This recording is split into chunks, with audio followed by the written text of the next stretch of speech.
Señoras, señores, en este episodio vamos a tocar un tema pues muy interesante que tiene ya más de 6 décadas que ha intrigado al mundo. Tenemos más preguntas que respuestas. El próximo sábado 22 de noviembre, se van a conmemorar 62 años del asesinato del presidente de Estados Unidos, John F. Kennedy, en la Plaza Dilley, en Dallas, Texas. Hoy vamos a cruzar una frontera que muchos, pues bueno, prefieren no mirar, la frontera entre Estados Unidos y México, y la que separa la versión oficial de la historia del asesinato de este presidente estadounidense, uno de los más populares, por cierto, de lo que tal vez nunca sabremos con certeza. 22 de noviembre de 1963, a las 12:30 del mediodía, 3 disparos resonaron en la Dealey Plaza en Dallas, Texas. 3 disparos que cambiaron la historia del país y también pues de las esperanzas que tenía el pueblo estadounidense depositadas en un presidente tan carismático como lo fue John Fitzgerald Kennedy. La comisión Warren, que es la que investigó el asesinato de Kennedy, concluyó en 1964 que Lee Harvey Oswald, actuando solo, mató al presidente. Punto final. Ahí lo tiene usted en pantalla, ahí tiene usted a Lee Harvey Oswald detenido en Dallas, y esta foto es del 23 de noviembre del año 63, y hay que recordar que al día siguiente, cuando trasladaban a Lee Harvey Oswald a la cárcel, un mafioso, Jack Ruby, lo asesina, y con él asesina todo aquello que nos hubiera podido llevar a la verdad sobre este asunto. Pero lo más interesante, lo que más me intriga a mí y a muchos que hemos estudiado este caso, es la cantidad de discrepancias que hay entre la versión oficial y entre lo que sucedió en los alrededores de todos estos cuerpos investigativos. Vámonos a ver unas fotografías, unos documentos desclasificados y nombres que siguen apareciendo una y otra vez, muchos de ellos con acento mexicano y francés. Hay una conexión mexicana con el asesinato de Kennedy. Hay dos vertientes de esta investigación, o podríamos decir 2 investigaciones. Esas fotos que usted puede observar ahí en pantalla, vemos a Lee Harvey Oswald, a un supuesto Lee Harvey Oswald, que fue a las embajadas de Cuba y de la Unión Soviética en México, viajó a la Ciudad de México a pedir visados para viajar a estos 2 países. Obviamente le fueron negados. Estas fotografías las tomaron cámaras de la CIA que estaban instaladas en las afueras de estos 2 recintos diplomáticos. ¿Y cómo lo ve usted? Esta persona que ve en pantalla pues no tiene ningún parecido a Lee Harvey Oswald. Son las fotos. Ahí vemos a un hombre con bigote, un hombre con una apariencia pues un poco más avejentada que Lee Harvey Oswald que detuvieron en Dallas. Vemos también que incluso presenta un poco de calvicie en la zona de la coronilla. Este Lee Harvey Oswald que aparece en la Ciudad de México en estas fotos, que fue a pedir estos visados que le comentaba, ahí lo tenemos también con un suéter negro en la pantalla. El otro individuo que vemos sin bigote es otro de los personajes que está involucrados en el caso, pero en este momento no voy a hablar de él. Vámonos a concentrar en el personaje del suéter negro, del bigote corpulento. Ahí lo tenemos también con una camisa blanca.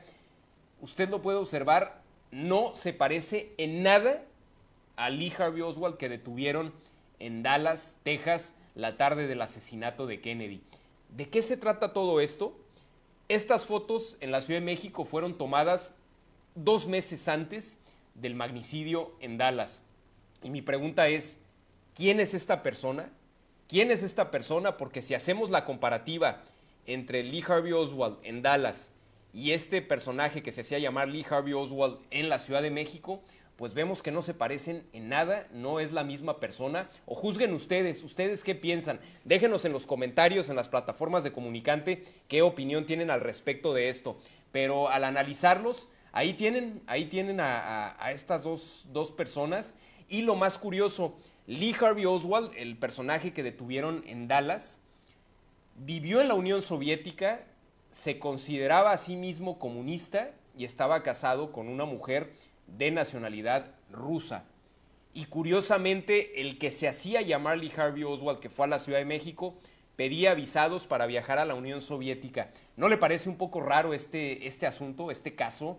Pues da mucho de qué pensar. La investigación oficial pues no menciona nada, solamente menciona que Oswald viajó a la Ciudad de México, se acabó, presentan esas fotos, pero al momento de revisar esto, pues se da uno cuenta de que son personas totalmente diferentes. Estas fotografías, pues bueno, dicen bastante, pero vamos a hablar de tres cosas que la versión oficial nunca explicó bien. Ya hablamos de estas fotografías tomadas por la CIA en la Ciudad de México y vamos a hablar ahora de uno de los que se dice que estuvo en Dallas esa tarde en la Plaza Dili y que fue uno de los tiradores, fue incluso el que se comenta, según algunas versiones, que le dio el tiro fatal al presidente Kennedy, y es un mafioso, era un mafioso que se llamaba Lucien Sartí y terminó sus días, terminó su vida precisamente en México también. Vuelve la conexión México a sonar en este caso. Ahí lo podemos ver también en pantalla, y al lado del presidente Kennedy, ahí están los rostros, pero empecemos por el principio. ¿Quién es Lucien Sartí? ¿Quién fue? ¿A qué se dedicaba? Este personaje tuvo una vida pues como de película de James Bond, estuvo en muchos países, fue un hombre perseguido, era un delincuente, era un mafioso corso, estuvo conectado también con actividades delictivas, pues de tráfico de drogas, de heroína, era el que se encargaba del tráfico entre Marsella y Nueva York de esta sustancia, en fin. Lucien Sartí, como lo comentábamos, encontró el final de su vida en la Ciudad de México por allá en el año de 1972. Pero Sartí, vamos a ver, Lucien Sartí nace en Córcega. Córcega es una isla que está en el Mediterráneo, que pertenece a Francia. Era corso, francés. Nació en el año de 1931, aunque hay versiones que indican que nació en 1937. Como le digo, en cuanto a este caso, hay mucha ambigüedad, porque algunas fuentes mencionan una cosa, algunas fuentes mencionan otra, pero al mismo tiempo tratan de lo mismo. Yo no sé si sea pues a propósito que lo hagan, pero genera confusión, entonces yo le estaré mencionando todo lo que he investigado en uno y otro sentido para que usted decida su versión y piense lo que usted crea más conveniente. Este sujeto, Lucien Sartí, que usted observa en pantalla, era miembro de la famosa red de narcotraficantes conocida como la French Connection o Conexión Francesa, muy famosa ya por los años 60. Era especializado o se especializaba en el tráfico de heroína entre Marsella y Nueva York, como lo comentábamos, pero también era un pistolero a sueldo. Era un hombre que, de acuerdo a los testimonios, de acuerdo a las pocas fotografías que hay de él, a la gente que lo conoció, con un aspecto agradable, era un hombre alto, elegante, bien vestido, siempre con traje oscuro, corbata oscura, acompañado de mujeres muy bellas, lo que le decía, parecía como una especie de James Bond este sujeto. Dicen que nunca fallaba un disparo y que cobraba $50,000 por trabajo. En 1972, un personaje que se dice que era informante del FBI, que se encontraba, primero estuvo preso en Estados Unidos, luego se lo llevaron preso a Francia, lo extraditan y se fue a Marsella. Era un traficante llamado Christian David y soltó el nombre y la frase. Y dijo, se lo dijo un periodista estadounidense, el disparo mortal a Kennedy lo hizo Lucien Sartí, vestido con un uniforme de policía de Dallas desde el Montículo de Hierba. El famoso Grassy Knoll que siempre escuchamos cuando se habla del asesinato de Kennedy. Según David, el contrato vino de la mafia italoamericana, específicamente de Sam Giancana, de Santos Traficante y de Carlos Marcello, con el visto bueno de ciertos elementos de la CIA anticastristas. Hay que estudiar la genealogía también de esto, porque tanto la mafia como la CIA odiaban a Castro, sobre todo por que tomó el poder en Cuba y les quitó los casinos, y segundo, por la fracasada invasión a la Bahía de Cochinos, pues eso no lo pudieron perdonar. Pero bueno, el equipo era de 3 hombres, Sartí y 2 tiradores más, también corsos, uno de ellos supuestamente llamado Roger Boccagnani y el otro se llamaba Salvatore Pironti o Saver Pironti en francés. Usaron rifles con mira telescópica y balas de punta hueca que explotan al impacto, lo que explicaría la terrible herida en la cabeza de Kennedy, sobre todo ese segundo disparo que se ve que le entra por enfrente desde el área del Grassy Knoll, desde este montículo de hierba, que es el disparo ya letal que acabó con la vida de Kennedy. Pero ¿por qué Sartí? ¿Por qué este sujeto? Bueno, pues porque era de los pocos personajes que se comenta que aceptaba trabajos políticos y porque después del golpe fallido en contra del presidente Charles de Gaulle en 1962, muchos corsos del OAS, que era una organización terrorista francesa, se quedaron sin trabajo y fueron reciclados y reclutados por la CIA y por la mafia. Este señor, Christian David, repitió la historia varias veces y siempre igual, no le cambió ni un punto ni una coma. Y cuando le preguntaron por qué hablaba, dijo, porque Sartí ya está muerto y no me puede hacer nada. Y aquí es donde entra nuestro país, nuestro México otra vez en esta situación, en este complot. En abril de 1972, Lucien Sartí fue abatido en la colonia Nápoles de la capital de nuestro país. Oficialmente cae en un enfrentamiento con la policía mexicana durante un intento de robo a una joyería. Otras versiones indican que quería asaltar un banco y otras versiones más, hay otras 2 versiones que indican que se enfrentó a maleantes y que en el enfrentamiento con la policía fue aquel comandante muy famoso, Florentino Ventura, que hasta hay un corrido del personaje, ex agente de la Dirección Federal de Seguridad y del que se dice que era agente de la CIA, que pues asesina a Sartí en la Ciudad de México aquel día de 1972. Pero la versión que corrió entre en los bajos mundos, pues fue otra. Lo ejecutaron para cerrarle la boca, por lo que sabía de Kennedy. Es bien sabido que todas las personas que tuvieron que ver directa o indirectamente con el asesinato del presidente Kennedy fueron muriendo de maneras bastante raras. Gente que estaba perfectamente sana murieron, gente que manejaba muy bien fallecieron en accidentes muy raros de tráfico, en fin, accidentes aéreos, situaciones bastante extrañas.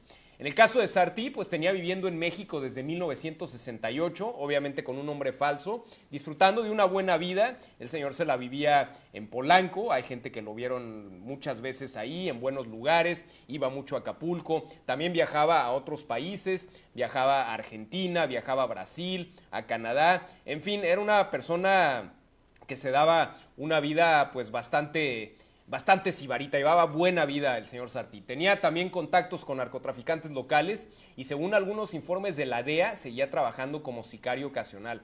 El día que murió llevaba un maletín con $200,000 en efectivo y pasaportes de 3 países. Le metieron 14 tiros y la policía mexicana dijo que él abrió fuego primero. Los vecinos que vieron, los testigos que vieron también esa escena, dicen que llegó una camioneta con hombres que hablaban inglés y francés y se lo llevaron envuelto en una manta. Al día siguiente, el cadáver apareció en la morgue con un tiro de gracia en la nuca y caso cerrado. Carpetazo, como siempre hacen con situaciones incómodas, no nada más aquí en México, sino en muchos países. Desde entonces, cada vez que alguien menciona a Lucien Sartí en relación con Dallas, aparece la misma frase: murió en México antes de poder hablar. ¿Casualidad? No lo creo. 3 meses después de su muerte, este señor que estaba preso en Marsella, Christian David, empezó a hablar desde la cárcel y dijo que en México el expediente policial del caso Sartí desapareció misteriosamente en 1975 y así fue. Todo ese expediente hasta el día de hoy no se sabe dónde está. Posiblemente se encuentre, si es que no lo destruyeron, entre documentos clasificados que no piensan desclasificar en los próximos años. Todo queda enterrado. Y pues bueno, como les estoy comentando, no les estoy diciendo que esto sea la verdad absoluta, no lo sabemos, es solamente una de las líneas de investigación del caso Kennedy. Les estoy comentando que hay fotografías que no coinciden, como las que ustedes ya pudieron ver. Un hombre que no se parece a Oswald paseándose por la Ciudad de México tranquilamente 2 meses antes del asesinato. Y este pistolero corso que terminó sus días también aquí en México, acribillado justo cuando algunos nombres empezaban a salir a la luz. La comisión Warren nunca investigó la pista mexicana, nunca la investigó seriamente. El comité de la Cámara en el año 79 la mencionó y la dejó ahí. Y los archivos que todavía permanecen clasificados, más de 15,000 documentos, tienen fecha para desclasificarse totalmente hasta el año 2039, según la última prórroga firmada por el presidente Trump y mantenida por Biden. Hay que recordar que en el primer mandato de Donald Trump comenzaron a desclasificarse ciertos documentos de este caso. También allá por el año 78, la madre de Lee Harvey Oswald, cuando vio las fotografías tomadas por la CIA en la Ciudad de México de ese supuesto Lee Harvey Oswald, simplemente dijo: ese no es mi hijo. Así lo espetó la señora. El Lee Harvey Oswald que tomaron en la Ciudad de México dijo que no era su hijo. Y pues sí, no se parece nada. Pero bueno, tal vez en 2039 ya no importe tanto el tema, no lo sabemos. Tal vez para entonces ya nadie pregunte quién estaba realmente en aquellas fotos de la Ciudad de México, o por qué un asesino corso eligió México para esconderse y para morir. Pero mientras tanto, cada 22 de noviembre, cuando los medios repiten la versión oficial, alguien en algún lugar de este país recuerda que parte de la historia de Dallas pasó por aquí, por nuestras calles, por las embajadas que se encuentran en la capital de la República Mexicana, por las morgues, y esa parte todavía no tiene epitafio. Si alguna vez pasan por la colonia Nápoles y ven una placa discreta en un edificio viejo que dice: aquí cayó Lucien Sartí, pues bueno, no se detengan mucho, porque hay fantasmas que no descansan y hay preguntas que 62 años después siguen sin tener respuesta. Y ya para cerrar, le quiero recomendar a usted un libro relacionado con el tema que salió en noviembre de 1988. Es un libro que se publicó en francés. El autor se llama Steve J. Rivell. El libro se llama The Murderers of John F. Kennedy, o Los Asesinos de John F. Kennedy, y nombró a Sartí como uno de los 3 gángsteres franceses involucrados en el asesinato del presidente estadounidense.